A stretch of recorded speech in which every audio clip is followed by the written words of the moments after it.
Hi, this is Christina Wooten with SedonaMedium.com, and I get a lot of questions from people who are here to have their first psychic medium reading, and so I'd like to share with you what that's like and also give you any tips that might be helpful in making the best use of your time.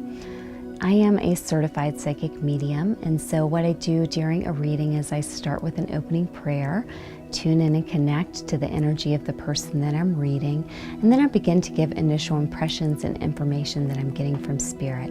I always like to start with that information from them, and a lot of times if you've made a list of questions, they'll go ahead and check a lot of those boxes off for you, and I really love that. It's very exciting.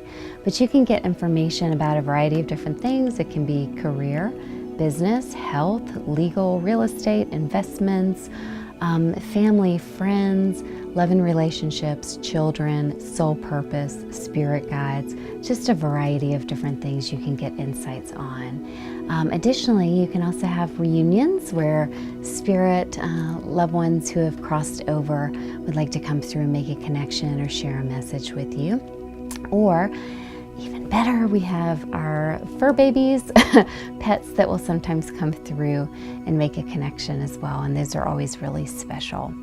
One of the things that I think is really great is if people will write down a list of questions before their session, because when you sit down, there's a lot of energy that's pouring through you from your loved ones and also your guides who are in the space, sharing and creating a healing space for you. And so our mind can be in so many different directions because we're trying to absorb and digest all the things that we're hearing at the same time. So having that list of questions beforehand and creating some intention can be really helpful. Additionally, a lot of times Spirit will go ahead and check off a lot of those boxes. So sometimes you won't even have any questions left, which is great. And if you do have space and have some questions, you have an opportunity to be sure on exactly what you wanted to hear about. Another thing I would say is to really release any expectations you have and just surrender to the process. If you have felt divinely guided that now is the time for you to have a session and have a reading, and this is really truly coming from your heart, it's best to just release and let go, because sometimes the mind or the ego side of ourselves will come in and say, I have this expectation, this need, this thing that has to be fulfilled in this reading or this session. And one of the best things to do is to really be open to what it is that Spirit has to share with you, because so often Spirit's plans for us is far greater than anything we can really conceive of and expect. And if you think about the enthusiasm that they're coming through, they may not be able to speak to you very often in this direct way, and so it's just a really special and sacred time.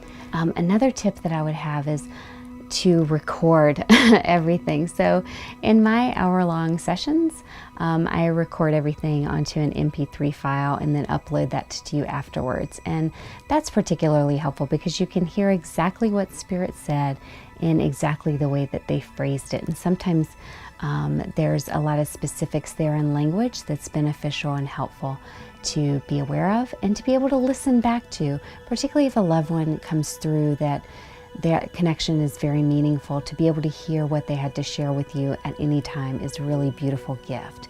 If you're not getting a recording, just write as quickly as you can, but at the same time really be present with it. I always like to think that we walk away with about 30% of the most impactful information for that particular moment, but sometimes things come through that are for the future or really for you to integrate coming forward, and it's helpful to be able to tune back in and get exactly that information from that particular energy perspective. One last thing that I would say is to familiarize yourself a bit with your family and loved ones in spirit and those that might come through, so that you have an opportunity to more easily or quickly identify the person who's coming through. That can be helpful as well. And if you have questions or things that I didn't answer for you about what a psychic medium reading is like, or if you'd like to schedule something, feel free to visit SedonaMedium.com. If you visit the Book Now button, you can go ahead and see my availability and schedule instantly. But I look forward to sharing with you and connecting with Spirit. Namaste.